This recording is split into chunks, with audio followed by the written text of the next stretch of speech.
versículo 2. Foi por intermédio da prática da lei que recebestes o Espírito Santo ou pela fé naquilo que ouvistes? Pergunta 4, versículo 3. Estais tão enlouquecidos assim? Pergunta 5, versículo 4. É possível que vos tenha sido inútil sofrer tudo o que sofrestes? E, finalmente, a última pergunta no versículo 5. Aquele que vos dá o seu Espírito e que realiza milagres entre vós, será que assim procede das obras da lei ou por intermédio da fé com a qual recebestes a palavra? E nós vimos também que a partir do versículo 6, Paulo procura trabalhar um pouco melhor a questão do argumento da fé, sobre a necessidade e a validade da fé.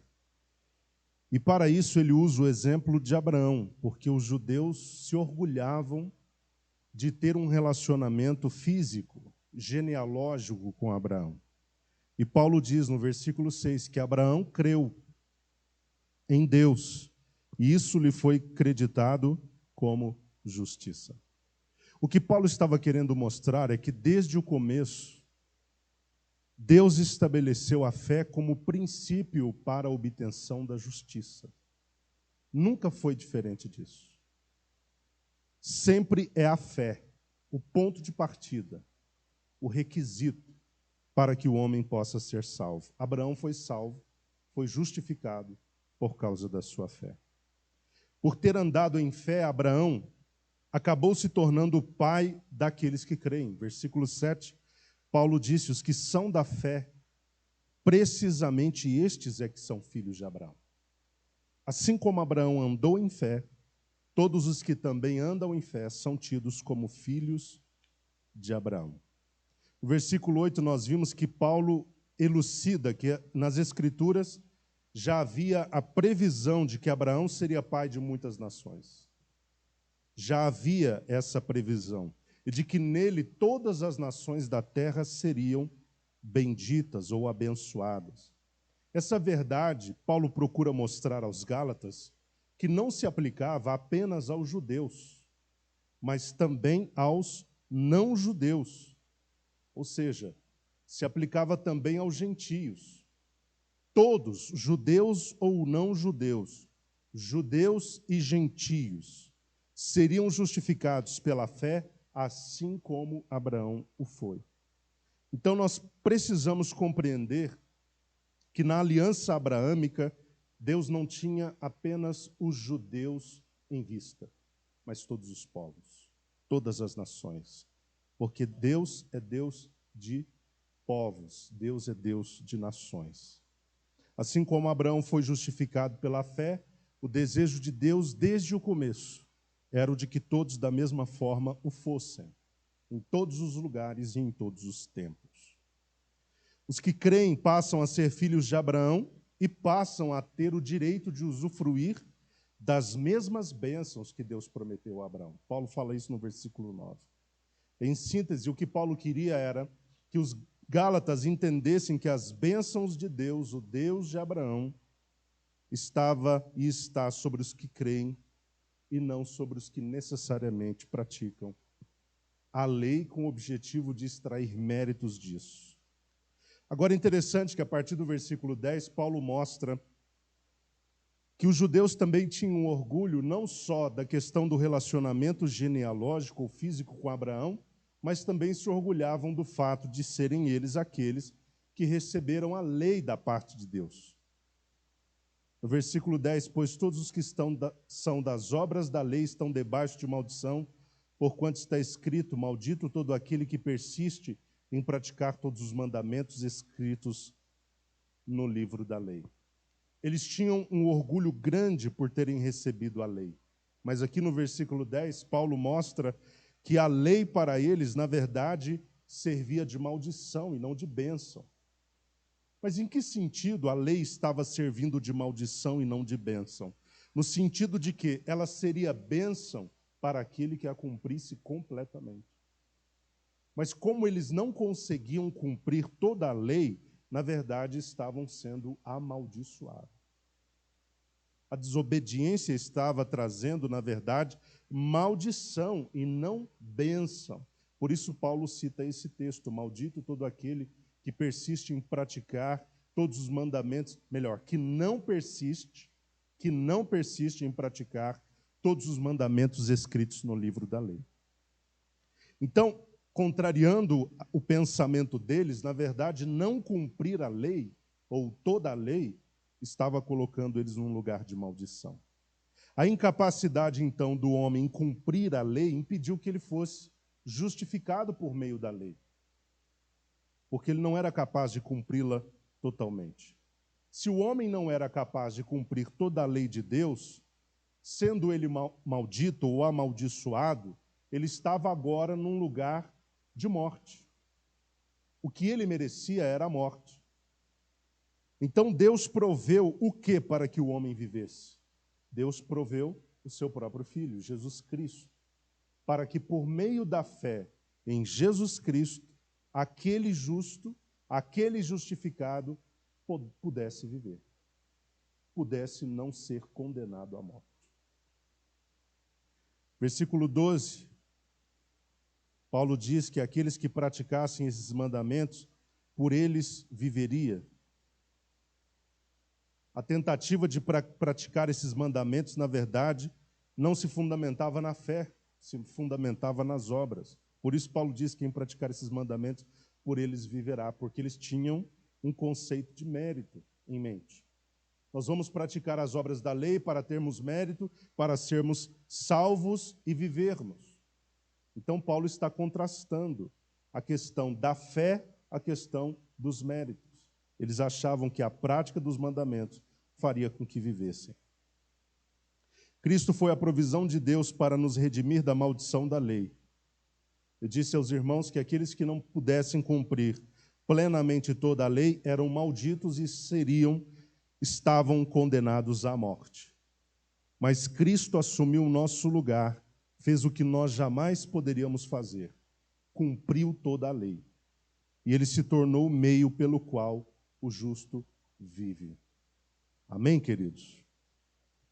O propósito da morte foi viabilizar para que a bênção de Abraão, versículo 14, Paulo mostra isso, para que a bênção de Abraão alcançassem também eles por meio da fé, tá? Alcançasse os gentios também, para que também eles, por meio da fé, recebessem o Espírito Santo.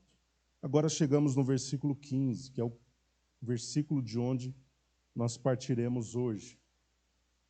Vamos ler do versículo 15 até o final do capítulo 3, melhor, até o versículo 25, e aí a gente volta fazendo os comentários. Versículo 15 em diante, capítulo 3. Caros irmãos, eu vos falarei em termos simplesmente humanos. Assim mesmo, considerando que um testamento seja feito por mãos humanas, ninguém o poderá anular depois de haver sido ratificado, nem ao menos lhe acrescentar algo. Desse mesmo modo, as promessas foram feitas a Abraão e ao seu descendente. A Escritura não declara e aos seus descendentes, como se referindo a muitos, mas exclusivamente ao seu descendente, transmitindo a informação de que se trata de uma só pessoa, isto é, Cristo. Em outras palavras, a lei que veio 430 anos depois não anula a aliança previamente estabelecida por Deus, de maneira que venha a invalidar a promessa. Portanto, se a herança provém da lei, já não depende mais da promessa. Deus, entretanto, outorgou a herança gratuitamente a Abraão por intermédio da promessa. Qual era, então, o propósito da lei? Ora, a lei foi acrescentada por causa das transgressões, até que viesse o descendente a quem se referia a promessa, e foi promulgada por meio de anjos pela mão de um mediador. Entretanto, o mediador não representa somente um, mas Deus é um só. Sendo assim, pode a lei ser contrária às promessas de Deus? De forma alguma. Pois se tivesse sido outorgada uma lei que pudesse conceder vida, com toda certeza a justiça resultaria da lei. Contudo, a Escritura colocou tudo debaixo do pecado, para que a promessa fosse concedida aos que creem por intermédio da fé em Jesus Cristo. Antes que essa fé chegasse, estávamos sob a custódia da lei, nela aprisionados até que a fé que haveria de vir fosse revelada. Desse modo, a lei se tornou tutor a fim de nos conduzir a Cristo, para que por intermédio da fé fôssemos justificados. Agora, no entanto, havendo chegado à fé, já não estamos mais sujeitos a esse tutor. Os irmãos têm percebido que a forma como Paulo coloca o ensino, a doutrina, demanda muita atenção. Porque Paulo se vale de uma série de jogo de palavras, de expressões, de termos para trazer o conceito.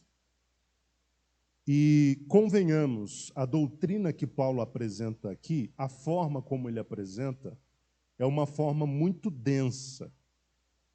Muito densa. Então, eu encorajo os irmãos a lerem esse texto várias vezes em casa e ouvir, quem sabe, o estudo desta noite uma segunda vez em casa, para que a informação fique melhor, seja melhor compreendida, ok? Porque o ensino é denso mesmo. Quando Paulo fala sobre a lei e a graça, a forma como ele fala, usando as palavras, o jogo de palavras, de termos, é muito forte, é muito profundo. Claro que a gente não vai ter tempo para tratar esse assunto na profundidade que ele merece. Então, por essa razão que eu aconselho uma leitura doméstica, bem cuidadosa, e que os irmãos ouçam de novo o ensino depois pelo YouTube. Do versículo 15 em diante, que foi o trecho que nós acabamos de ler, Paulo mostrou aos Gálatas que Deus fez com Abraão uma aliança. Eu vou bem pausadamente, porque eu preciso que os irmãos entendam. Deus fez com Abraão uma aliança.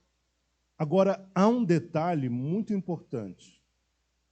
O detalhe é de que a aliança que Deus faz com Abraão antecede a aliança que Deus faz com Moisés. Repito, a aliança que Deus faz com Abraão antecede a aliança que Deus faz com Moisés. Estou falando da aliança da qual Moisés se tornou mediador. Outro detalhe ainda é que quando a lei veio, tendo Moisés como mediador, esta lei não alterou em nada a primeira aliança. Estou colocando a aliança de Deus com Abraão como a primeira aliança. A aliança de Deus com Moisés, a segunda aliança. Na segunda aliança, Deus dá a lei. Mas a lei que Deus dá não altera em nada a primeira aliança. Entendido até aqui, queridos? Porque é com base nessa proposição que nós vamos seguir. Paulo utilizou como exemplo um testamento ou um contrato para explicar essa verdade. Ele fala de um contrato que é firmado sobre alguma coisa entre duas pessoas. Porque todo contrato, na verdade, é firmado entre duas pessoas ou mais. Ele diz que depois do acordo ter sido ratificado, o que é ratificado? O que é ratificado? Confirmado. O testamento já não pode nem ser anulado e nem ser alterado. No Antigo Testamento, uma maneira muito utilizada para selar ou ratificar uma aliança, um testamento ou um acordo, era cortar animais ao meio, deixar metade de um lado, metade do outro, e as partes que estão assinando o contrato passarem no meio das carcaças. Era uma forma de selar com sangue aquele acordo, aquela aliança, aquele contrato. Deus fez isso com Abraão. Quando Deus faz uma aliança com Abraão, a Bíblia diz que Deus manda Abraão pegar alguns animais e cortá-los ao meio. E Abraão faz isso. Corta os animais, coloca metade de um lado, metade do outro. E por fim vem sobre ele um sono muito pesado. E foi nesse momento, quando Abraão ainda estava dormindo, já com os animais divididos e um caminho entre eles, que Deus vem a Abraão. Só que Deus passa sozinho entre os animais. Através de uma chama, de um fogo fumegante, Deus passa entre as partes, Abraão não passa. Sabe por quê? É um contrato diferente que Deus faz com Abraão. Ao invés de envolver a assinatura de Abraão, Deus assina sozinho. Ele assume todos os riscos. Ele assume toda a responsabilidade de fazer com que tudo o que fosse tratado naquele acordo fosse cumprido única e especialmente pelo próprio Deus. Deus fez propositalmente falando. Nós vamos ver isso daqui a pouco novamente. Então, um acordo, depois que é celebrado, assinado, no nosso caso, né, trazendo para os nossos dias, assinado por ambas as partes, depois que se reconhece firma, você não pode simplesmente cancelar, anular ou alterar qualquer coisa no contrato. Você não pode simplesmente acrescentar lá na folha mais uma cláusula, porque o contrato já foi firmado, já foi ratificado. Com Abraão, Deus estabeleceu uma aliança, um contrato, onde promessas foram feitas a Abraão, e essas promessas, Paulo mostra aos Gálatas, que envolvia um chamado descendente. E Paulo diz que essa promessa não envolvia Abraão e seus descendentes, mas Abraão e o seu descendente. Está no singular. O descendente a que Paulo se refere não era Isaque. O descendente a que Paulo se refere não era qualquer outro filho da linhagem abraâmica. O descendente a que Paulo se refere era o próprio Cristo. Ele era o descendente. Gênesis capítulo 3, versículo 15, depois que o homem pecou, Deus diz à mulher, ou melhor, diz à serpente, que viria da descendência da mulher Gênesis 3,15. Vamos ler, para a gente não ficar citando erroneamente o texto. Estabelecerei inimizade entre ti e a mulher. Deus estava falando com quem? Com a serpente. Entre a tua descendência e o descendente dela. Tem descendentes aqui? Não, o termo está no singular. Estabelecerei inimizade entre ti e a mulher, entre a tua descendência e o descendente dela, porque este te ferirá a cabeça e tu picarás o calcanhar. Então a promessa, na verdade, Paulo está mostrando isso, era relativa ao descendente. Era relativa a Jesus Cristo, que veio da linhagem de Abraão. Agora Paulo entra na questão da lei. Depois de falar dessa aliança que foi estabelecida entre Deus e Abraão, Paulo finalmente chega na lei. Ele diz que a lei veio depois de 430 anos do testamento ter sido estabelecido por Deus e Abraão. Por Deus com Abraão. De forma que quando a lei foi dada, ela não pôde e não veio alterar, anular ou acrescentar qualquer coisa ao contrato. Portanto, a promessa relativa ao descendente, ela continuava vigorando. Quando a lei veio, ela não veio cancelar uma das verdades, uma das premissas do contrato. Ela não veio cancelar o fato de que seria necessário a chegada de um descendente. Não, a lei não contrariou isso.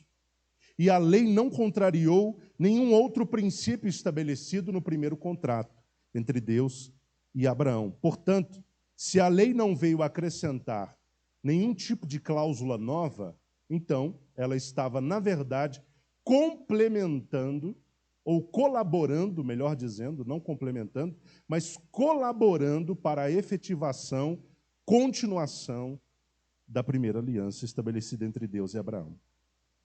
No versículo 18, nós vemos que a herança não veio da lei. Aqui, Eu já estou explicando, tá, irmãos? Parafraseando e explicando para ficar mais fácil. A partir do versículo 18, você compreende isso, que a herança não veio da lei.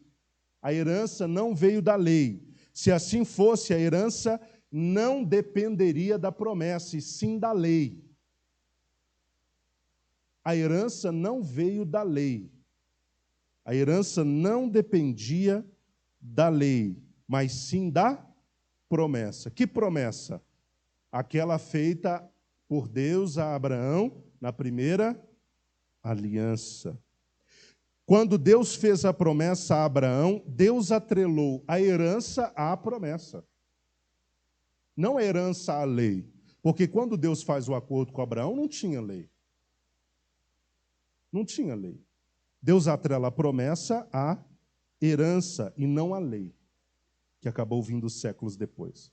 A lei não colocava, ou melhor, a lei não foi colocada por Deus para ser o meio através do qual o homem viria a alcançar a herança da promessa.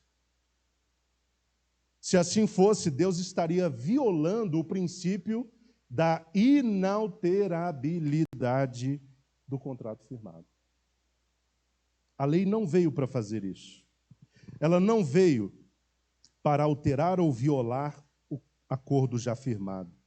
Por essa razão, a lei não poderia ser vista pelos Gálatas, ou pelos judeus, ou por quem quer que fosse, como o meio estabelecido por Deus para se alcançar a herança da promessa. A promessa, a herança, estava vinculada à promessa e não à lei. Versículo 19, nós vemos que a essa altura do argumento, uma pergunta poderia surgir no coração dos Gálatas. Que pergunta? Qual era então o propósito da lei? Uma pergunta natural. Tá, então se a herança foi vinculada à promessa, se Deus já tinha um acordo prévio com Abraão, e quando Deus faz um acordo com Moisés e dá a lei não acrescenta nada, então qual o propósito da lei? Se a promessa também não está ligada a ela, ou melhor, a herança não está ligada a ela, mas a promessa, então qual o propósito da lei? E aí, a partir do que Paulo escreve aqui em Gálatas, nós aprendemos que o propósito da lei era qualificar o homem como pecador. O propósito da lei era tornar o homem transgressor. Como assim? A lei veio para ressaltar as transgressões. A lei veio para mostrar ao homem que ele, enquanto homem caído, jamais seria capaz de, por si só, cumprir toda a vontade de Deus. A lei veio para colocar o indivíduo na condição de transgressor. Quero tentar explicar isso um pouco melhor. Como é que um indivíduo pode ser enquadrado como transgressor da lei? Quando ele infringe a lei. Mas para que ele possa ser tido como transgressor, precisa haver uma lei. Vocês estão me entendendo? Por que é errado transitar na São Sebastião a 120 por hora? Existe uma lei dizendo que essa não é a velocidade de se trafegar numa via tipo essa. Se você anda nas estradas a 200 por hora, você está infringindo também a lei, porque mesmo sendo uma estrada, uma rodovia, não se pode trafegar nessa velocidade, por N razões. A lei está prescrevendo isso. Se você invadir a casa de alguém e saquear qualquer bem de alguém, você está cometendo um roubo, um crime. E por que você vai ser tido, ou nós seríamos tidos como criminosos, como ladrões? Porque existe uma lei que prescreve que esse tipo de comportamento ou de ação é contra a lei que foi determinada. Qualquer um que transgride a lei é transgressor. Deus dá a lei para quê? Para colocar o homem, para expor ao homem, ou melhor, para ressaltar no homem a sua condição de absoluta pecaminosidade. Com aquele conjunto de regras e leis, Deus mostrou ao homem não só que ele, Deus, era absolutamente santo, como também que aquele homem incapaz de cumprir toda a lei era absolutamente pecador. Esse foi o propósito da lei. Outro detalhe importante que Paulo expõe aqui, no versículo 19 ainda, é que a lei tinha prazo de validade. Ele diz, até que viesse o descendente, ou o mediador. O que está escrito aí na sua Bíblia? Olha lá na versão King James, lá no telão.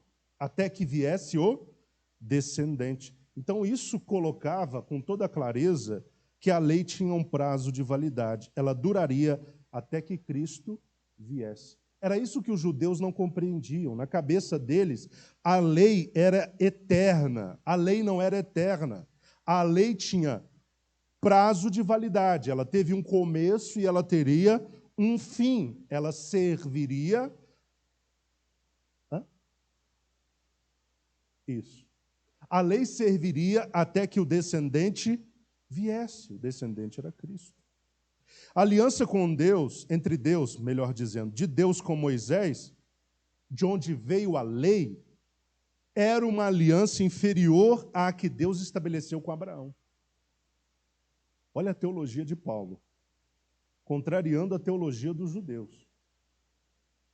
A aliança entre Deus e Moisés era inferior à aliança entre Deus e Abraão. Porque a aliança que Deus estabelece com Abraão é uma aliança que prevê uma graça que se alcança única e exclusivamente por meio da fé. Única e exclusivamente por meio da fé. Já na aliança de Moisés, de Deus com Moisés, as coisas funcionam de uma forma diferente. Por exemplo, Paulo cita alguns exemplos. Na aliança com Moisés, a lei foi promulgada, por exemplo, por anjos. Eles trouxeram a lei a Moisés. E ela veio das mãos de um mediador que era homem, e que, no caso, era o próprio Moisés. A aliança que Deus faz com Abraão era maior porque, no caso da aliança de Deus com Abraão, o próprio Deus foi quem estabeleceu a sua aliança sem a necessidade de um mediador, e ele mesmo, Deus, assinou por ambas as partes. Entendeu a superioridade da aliança de Deus com Abraão em relação à aliança de Deus com Moisés? Nada foi imposto ao homem. Deus assinou sozinho todas as páginas e, ao final, assinou pelos dois nomes. No caso da aliança mosaica, foi diferente. Foi necessário um mediador humano, que era Moisés. A lei foi entregue, promulgada por anjos. Mas na aliança com Abraão, tudo foi feito pelo próprio Deus. O versículo 20 é um versículo muito difícil de interpretar. Nós temos um nó hermenêutico aqui muito grande. Mas considerando a linha de raciocínio que a gente vem seguindo, parece que Paulo queria dizer no versículo 20 que no caso da aliança da lei, Moisés como mediador homem, ou como homem mediador, representava a obrigação de muitos para com aquele testamento. Quem eram esses muitos? Israel, todo o povo. Abraão como mediador estava, ou melhor, Moisés como mediador estava representando um número enorme de pessoas que, por fazerem parte do contrato, tinham cada qual suas muitas obrigações com Deus. Mas no caso do pacto abraâmico, somente Deus figurou como a parte comprometida com o testamento. Viram a diferença? No caso da aliança de Deus com Abraão, apenas Deus figurou como aquela parte comprometida com o cumprimento cabal do acordo. Mas no caso da aliança de Deus com Moisés, foi diferente. Moisés estava representando um número enorme de pessoas que tinham compromissos para com aquela aliança. Deus estava assinando de um lado, mas Moisés e o povo estavam assinando do outro. No caso da aliança de Deus com Abraão, só Deus fez tudo.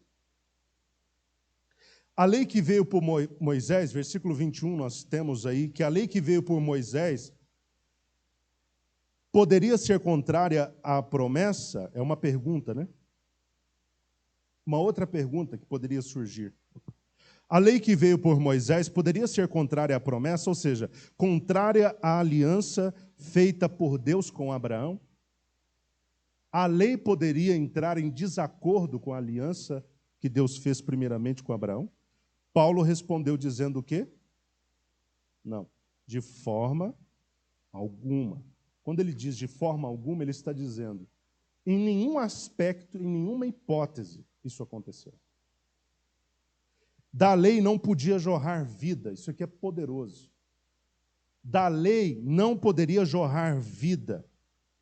Por isso, da lei jamais brotaria a justiça. Da lei não jorraria vida, não brotaria justiça. Mas da aliança da graça, ou seja, a aliança que Deus fez com Abraão, a aliança da graça por meio da fé, sim, jorra vida, e isso poderia fazer jorrar, ou brotar, melhor dizendo, a justiça. E quem outorgaria essa justiça? Que jorra de uma graça que produz vida. Quem outorgaria ou aplicaria essa justiça àquele que crê? O descendente. Quem é o descendente? Cristo. Ele é quem aplica a justiça que brota dessa aliança da graça que se alcança por meio da fé.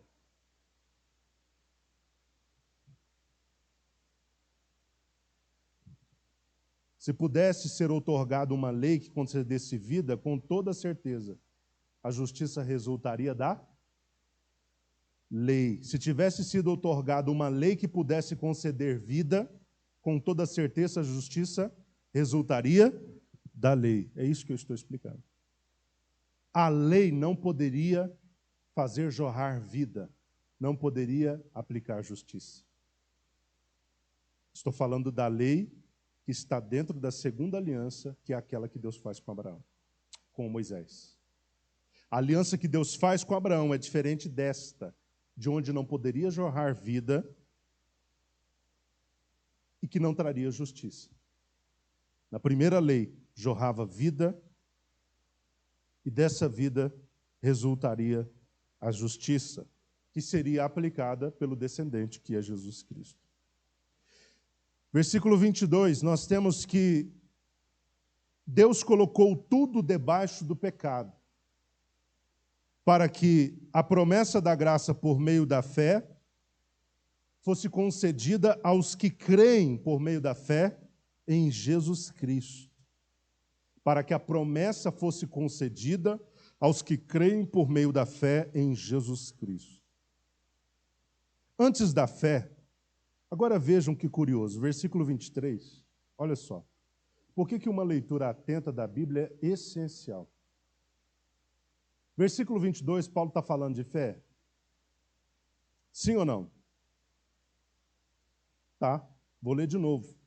Contudo, a Escritura colocou tudo debaixo do pecado para que a promessa fosse concedida aos que creem por meio da fé em Jesus Cristo. Versículo 23, Paulo volta a falar da fé. Só que a fé agora é uma pessoa. Existe uma chave hermenêutica muito importante que diz que você tem que levar todas as palavras no sentido indicado no conjunto da frase. Essa é uma das 5 regras-chave da hermenêutica. Você avaliar cada palavra no sentido indicado no conjunto da frase. Quando você aplica essa regra hermenêutica, aí você entende que, versículo 23, a fé é uma pessoa. Como é que você descobre que a fé é uma pessoa? Porque você vem lendo o contexto do capítulo 3, você vê que Paulo está falando reiteradas vezes sobre a questão da promessa, que envolvia Abraão e que envolvia o descendente. O descendente é uma pessoa, ele disse que pessoa é Cristo, e agora você vê ele dizendo, você lê ele dizendo, antes que essa fé chegasse, quem é que estava para vir? Segundo a profecia, quem é que estava para vir? Cristo. E aqui ele está dizendo, até que a fé chegasse. Que fé chegasse? Cristo. Cristo. Paulo chama Cristo de fé aqui, mas isso existe na Bíblia? Existe. Existe. Estávamos sob a custódia da lei. Sob a custódia da lei. Nela aprisionados até que a fé que haveria de vir fosse revelada. De novo, Paulo usa a palavra fé e, de novo, ela se refere a Jesus Cristo, aquele que seria revelado, aquele que viria e seria revelado. No versículo 24, nós vemos que o papel da lei foi atuar como tutora. Ela veio como tutor até que Cristo, a fé, fosse revelado, ou viesse. A palavra tutor é aio, que significa alguém responsável por acompanhar o filho até a escola. O aio era essa pessoa responsável por pegar o filho do patrão e conduzi-lo a um lugar de aprendizado. Esse era o papel do aio. O propósito do aio, ou da lei, que era um aio, um tutor, era colaborar com a aliança abraâmica. Não era contradizer, não era alterar, não era anular, não era acrescentar, mas colaborar com a aliança abraâmica. Como? Conduzindo o homem a Cristo. Conduzindo o homem a Cristo. A lei se tornou nosso tutor, a fim de nos conduzir a Cristo. Essa era a colaboração da lei. A lei colaborava para levar o homem até Cristo. Tutor não era o condutor, não era aquele que acompanhava a criança até um local de aprendizado, não era aquele que conduzia a criança também ensinando. Então a lei nos conduziu até Cristo, ela colaborou desta forma. Mas a lei não alterou, não anulou, não acrescentou nada na aliança da graça, ela apenas contribuiu. Essa condução, ou o que nós podemos chamar de encaminhamento, que a lei fez ao homem, do homem a Cristo, que a lei fez do homem a Cristo, ela se deu à medida que a lei ressaltava a condição de pecado do homem. Por isso que a lei ela tinha de durar um tempo. Aqui vem a explicação.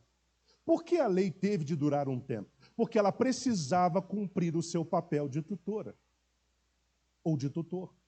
Ela precisava caminhar junto ao homem durante um bom período de tempo até que esse homem aprendesse sobre sua condição. Que condição? A condição de perdido pecador, de miserável pecador, que pelos próprios méritos jamais alcançaria a salvação em Deus. Então ela fez isso. Mostrar ao homem sua condição de pecado. E quanto mais o homem tentava caminhar com a lei, tanto mais ele se enxergava pecador. Como o homem se enxergava pecador? À medida que ele não conseguia cumprir a lei. Cada vez que o homem não conseguia cumprir a lei, ele se decepcionava e reconhecia, de fato, Deus é muito santo, eu sou muito pecador, porque eu não consigo cumprir aquilo que ele prescreveu na sua lei. Então a lei não tinha, escute isso, não tinha o propósito ou o objetivo de justificar o homem. A lei nunca veio com essa finalidade. Deus não deu a lei para justificar o homem, pois, como vimos, da lei não se poderia jorrar vida. E se não se poderia jorrar vida, não se poderia jorrar justiça para o homem. O homem jamais poderia ser justificado pela lei ou pela prática da lei, porque a justificação, ela não vem por méritos. A justificação vem pela fé. Era um princípio lá da aliança abraâmica. A justificação vem pela fé. A lei tinha por objetivo conduzir o homem até Cristo, para que em Cristo, não antes de Cristo, não à parte de Cristo, mas em Cristo o homem pudesse ser justificado. O que é ser justificado? Declarado justo. Olha só o que Romanos 5, Eu não costumo ler passagens paralelas para não tomar muito tempo. Mas olha só o que Romanos 5 fala a respeito da justificação. Portanto, havendo sido justificados pela fé. Paulo não diz pelas obras da lei, mas pela fé. Qual é o resultado?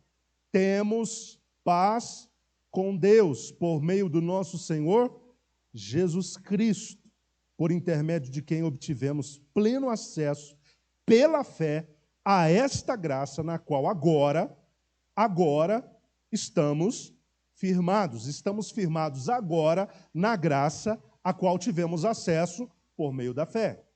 Agora estamos. E nos gloriamos na confiança plena da glória de Deus. A fé, então, nos colocou num lugar de justificação. Já não somos mais réus.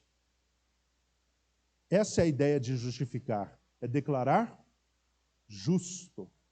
Nós éramos pecadores, devedores, espiritualmente falando, criminosos, transgressores da lei de Deus.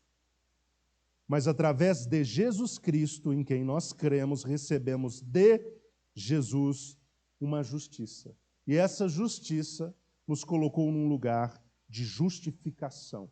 Quando Deus olha para cada um de nós que cremos, Ele não nos olha na perspectiva de nós ainda sermos os réus pecadores.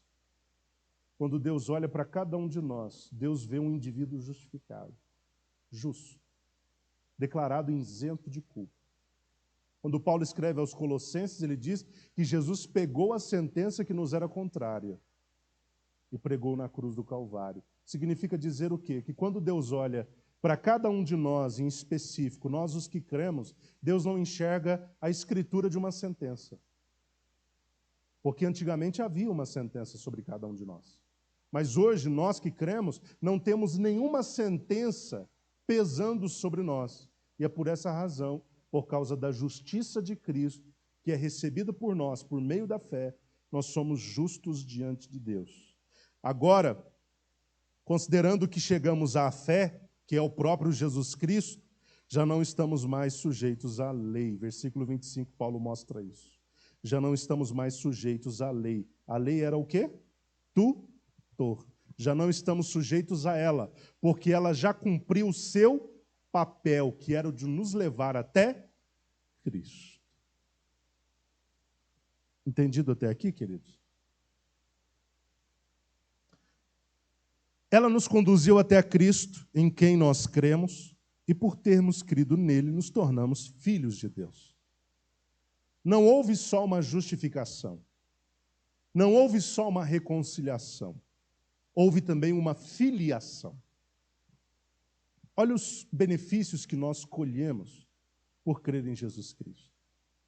Por crer em Jesus, nós somos justificados, nós somos reconciliados, e agora Paulo vai nos mostrar que nós somos filiados. Não éramos filhos, nos tornamos, a partir da fé, filhos. Versículos 26 a 29. Porquanto todos vós sois filhos de Deus, por meio da fé que tendes em Cristo Jesus. Pois todos quantos em Cristo fostes batizados, de Cristo vos revestistes.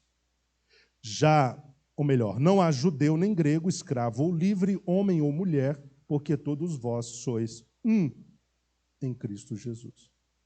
E se sois de Cristo, então sois descendentes de Abraão e plenos herdeiros de acordo com a promessa. Uma vez que a lei nos conduziu até Cristo, uma vez que cremos em Cristo, nós finalmente podemos afirmar e declarar que, de fato, somos filhos de Deus. Porque nós cremos em Jesus. Se nós cremos em Jesus, nós somos agora filhos de Deus. Importante nós não esquecermos que a fé é o requisito para que essa filiação aconteça. Ninguém se torna filho de Deus sem crer em Jesus Cristo. Todos vós sois filhos de Deus por meio da fé que tendes em Cristo Jesus. A fé é o requisito. É por meio dela que o homem, depois de receber a devida justificação, recebe também a filiação. É por meio da fé que o homem passa a ser visto como filho de Deus. Agora é interessante que Paulo também diz que também por meio da fé não só fomos filiados, como nós fomos batizados em Cristo. E Paulo não está falando do batismo em águas. Paulo está falando do batismo de arrependimento. Paulo está falando daquele batismo que envolve uma união extraordinária com Jesus Cristo. Uma união sobrenatural com o Filho de Deus. Ele está falando também de uma inserção no corpo, que é a igreja. Ser batizado em Cristo trata-se disso tudo. Batizado em Cristo envolve arrependimento, que nos leva a uma união extraordinária com Ele e que nos leva a uma inserção no seu corpo, que é a igreja. E o texto prossegue no versículo 27, dizendo que não só batizados, nós também fomos revestidos de Cristo. O que significa isso? É que nós temos uma vestimenta que tem nome. A vestimenta se chama Jesus Cristo. Isso é bom? Isso é excepcional. Isso é maravilhoso. Isso quer dizer que quando Deus olha para cada um de nós, a primeira pessoa que Ele vê é o próprio Cristo. E depois a gente. Eu não sei se você está entendendo a dimensão do que eu estou te explicando. Quando Deus olha para o crente, primeiro vê Cristo, depois vê o crente. Imagine o crente descoberto diante de um olhar como o de Deus. O que seria dele? Estaria condenado, né? Perdido. Condenado ao inferno. Mas graças a Deus, que hoje quando Deus olha para mim, Filipe, Deus primeiro vê Cristo. Quando Deus olha para você, primeiro Deus vê Cristo. Porque você está revestido de Cristo. Essa é a vestimenta que você tem, que eu tenho, que nós temos. Então, todos os que passaram pelo batismo em Cristo, pelo revestimento de Cristo, por meio da fé, Paulo ainda diz, versículo 28, que agora todos são um. Todos os que estão vestidos de Cristo são um. Todos os que foram batizados em Cristo são um. Todos os que creram em Cristo são um. Por isso não há judeu, nem grego, escravo ou livre, homem ou mulher, somos todos um, estando no mesmo corpo. A igreja é um milagre, irmãos. Eu falei um pouco sobre isso no domingo. A igreja é um grande milagre. Só Deus poderia congregar num corpo, num único corpo, gente tão diferente. Quando você passa por aquela porta ali, não importa qual o saldo da sua conta. Não importa. Se você é milionário, se você é pobre, se você é branco, se você é negro, se você é alguém conhecido ou se você não é conhecido por ninguém. Não importa se você tem uma patente, se você não tem, se você é reconhecido, se você não é.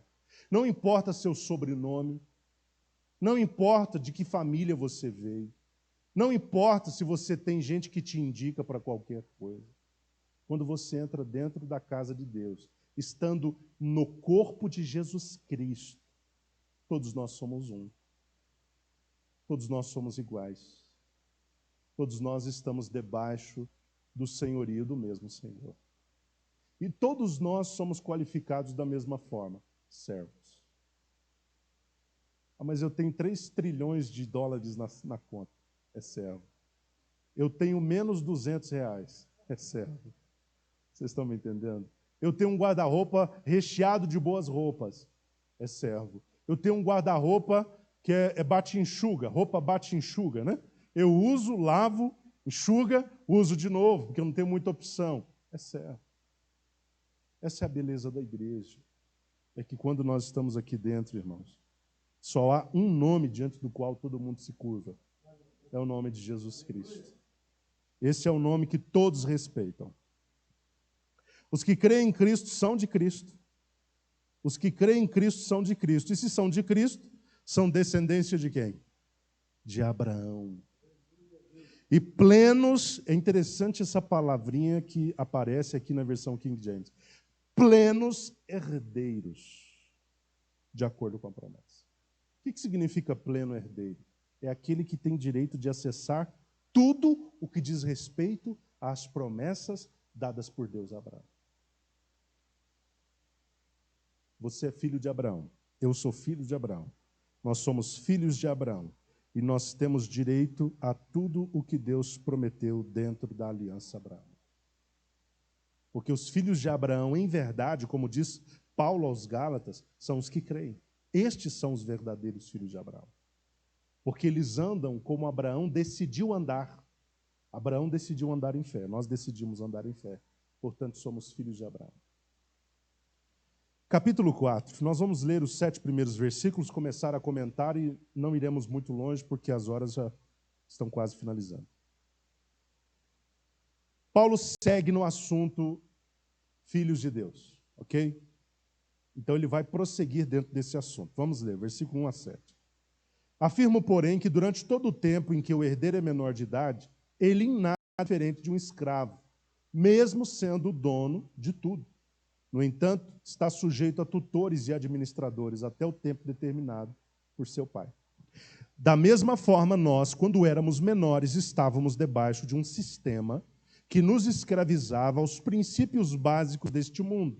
Todavia, quando chegou a plenitude dos tempos, Deus enviou seu Filho, nascido de mulher, nascido também debaixo da autoridade da lei, para resgatar os que estavam subjugados pela lei, a fim de que recebêssemos a adoção de filhos. E porque sois filhos, Deus enviou o seu Espírito, ou o Espírito de seu Filho, para habitar em vossos corações. E ele clama, Abba, Pai. Portanto, tu não és mais escravo, mas filho. E sendo filho, és igualmente pleno herdeiro por decreto de Deus. Como eu disse, Paulo está seguindo no assunto. Ele está mostrando que nós somos filhos de Deus. E por sermos filhos de Deus, filhos de Abraão, nós temos direito a uma herança. E para ilustrar essa verdade, ele usa o exemplo de uma criança de menor idade, uma criança que é dona de tudo, mas apesar de ser dona de tudo, por causa da sua faixa etária, né, ou fase, não manda em nada e não usufrui de nada. É criança, filha do dono, consequentemente dona de tudo, mas cuja herança, durante um período de tempo determinado, está sob o cuidado de outros. Um herdeiro, quando é menor de idade, versículo 1, Paulo começa a elaborar isso. Um herdeiro, quando é menor de idade, ele em nada se difere de um escravo. Ele, que é filho do dono, e o escravo, praticamente são a mesma coisa. Em que sentido? No sentido de que, até que ele atinja a maioridade, ele não pode usufruir de toda a sua herança. Ele não pode usufruir de tudo aquilo de que ele, na verdade, é dono. Por quê? Porque ele, por estar nessa fase, está sob os cuidados de administradores e tutores, que são aqueles que dirão o que aquela criança deve fazer. Serão aqueles que administrarão tudo o que aquela criança tem, toda a herança dela. Até que chegue o tempo determinado pelo pai para que aquela criança, agora chegando na fase adulta, possa finalmente usufruir daquilo que lhe é de direito. No versículo 3, Paulo ele aplicou essa ilustração, dizendo que no período da lei, o homem era como essa criança, menor de idade, que estava submetida a tutores ou a administradores, que ele chama de quê? Lei. Não é isso que está no versículo 3? Quando éramos menores, estávamos debaixo de um sistema que nos escravizava aos princípios básicos deste mundo. Considerando o que nós temos visto até aqui, que sistema é esse? O sistema da lei. A lei era o tutor, a lei era o administrador. E essa lei escravizava o homem a um sistema de princípios básicos, o que Paulo chama de rudimentos em algumas versões. Aqui, rudimentos se aplica à prática da lei. Com base no contexto, você define o significado. Aqui, rudimentos é diferente de rudimentos em outras partes da Bíblia. Aqui, rudimentos se aplica à questão da prática da lei. Os rudimentos básicos são as tentativas de prática da lei. Pode perguntar, Joel.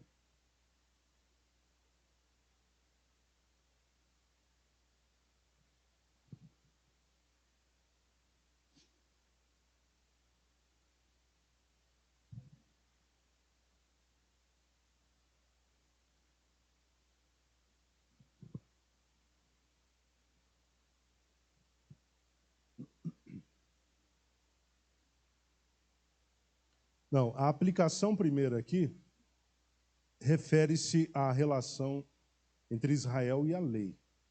O povo era como uma criança, a lei era como tutor ou como administrador. Nesse caso, Israel, que era o povo, tinha que seguir as diretrizes, as instruções da lei, que era quem tutoriava eles. Então, num primeiro momento, essa é a aplicação do texto. O tutor ou administrador é a lei e a criança menor de idade era o povo judeu, era o homem, de modo geral.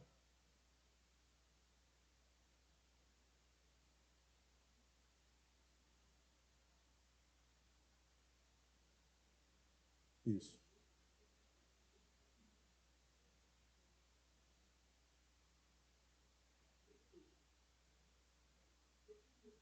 Sim. Exatamente. Até a maioridade não havia diferença entre ele e um escravo, trabalhava tanto quanto. E também, assim como os escravos, eles não tinham direito a usufruir da herança, nem da posição. Porque eram crianças, eles precisavam de supervisionamento. Tá? No versículo 4, nós vemos que Paulo destacou um evento que marcou o momento em que aquele que era menor de idade, no caso o povo judeu, o povo de Israel, passou a ter acesso aos direitos plenos de um filho. Ou melhor, a possibilidade de acesso aos direitos plenos de um filho. Eu estou dizendo de acesso à possibilidade, porque o acesso efetivo se dá por meio da fé. E quem não tem fé não tem acesso. Por isso eu coloquei possibilidade. Quando é que evento aconteceu que marcou essa chegada de muitos à maioridade? Quando Deus enviou Jesus Cristo. Mas antes disso tem um detalhe importante. O evento que marcou essa transição se deu naquilo que Paulo chama de a plenitude dos tempos. A plenitude dos tempos. Esse evento ocorreu quando o tempo para a maioridade já havia se cumprido totalmente. Na plenitude dos tempos significa isso. Deus enviou o seu filho quando quem era menor de idade já cumpriu todo o tempo necessário nessa condição. E que agora está pronto para ter acesso a um lugar de maioridade. Entendido? Isso é plenitude dos tempos. É a hora certa, a hora devida. Não é a hora adiantada, não é a hora atrasada. É a hora devida. Essa chegada à maioridade se deu com o envio de Jesus Cristo. Esse foi o evento. Depois que Deus percebeu que o povo já havia transcorrido todo o tempo necessário na condição de menoridade ou de criança e que precisava da tutela da lei, então Deus enviou o seu Filho. Interessante que a iniciativa foi de Deus. Deus enviou. O texto não está dizendo o homem pediu ou Israel pediu. O texto está dizendo Deus enviou. Iniciativa de Deus. E a oferta enviada por Deus foi o seu Filho Jesus Cristo. Outro detalhe é que o Filho enviado por Deus veio nascido de mulher. O Filho veio via encarnação, ele assumiu a forma humana, ele veio em carne. No grego isso é kenosis. Kenosis é uma expressão grega para autoesvaziamento, Filipenses 2. Autoesvaziamento. Ele, sendo Deus, não teve por usurpação o ser igual a Deus. Antes, esvaziou-se a si mesmo, assumindo a forma de servo. Qual era a forma de servo? A forma carnal. Tornando-se semelhante aos homens. Ok? Humilhou-se, mas pelo que Deus o exaltou soberanamente, lhe deu um nome que é sobre todo o nome. Então o Filho veio via encarnação, ele tabernaculou entre nós. João capítulo 1. Ele tabernaculou. O que é tabernacular? É assumir a forma de um tabernáculo. Paulo, quando escreve aos Coríntios, ele diz que o nosso corpo é como tenda desmontável. O que é tenda desmontável? É tabernáculo. Então, dizer que Cristo veio como um tabernáculo significa dizer ele veio na condição humana, na forma de um homem. Nasceu de uma mulher, porque isso estava previsto. Nós lemos Gênesis 3,15, onde Deus elabora ou profere a promessa messiânica. O descendente viria do céu, assim, ele desceria do céu para estar conosco. Não, ele viria da mulher. Outro detalhe que nós temos é que o Filho veio nascido debaixo da autoridade da lei. Foi enviado por Deus, nasceu de mulher e nasceu debaixo da autoridade da lei. Significa o quê? Que Jesus nasceu inserido ou debaixo do mesmo sistema de escravidão a que os homens estavam sujeitos. E o sistema de escravidão aqui não é o sistema de escravidão do pecado, não é isso. Porque Cristo nasceu sem pecado. Ele nasceu subserviente a um sistema de leis que estava escravizando o homem, de modo geral. No caso, o povo judeu em específico. Agora, estando debaixo da lei, Cristo fez o quê? Revogou a lei? Ele diz, eu não vim para cancelar a lei, eu vim para cumpri-la. E depois de Cristo tê-la cumprido, o que ele faz? Ele resgata todo mundo que está debaixo da lei.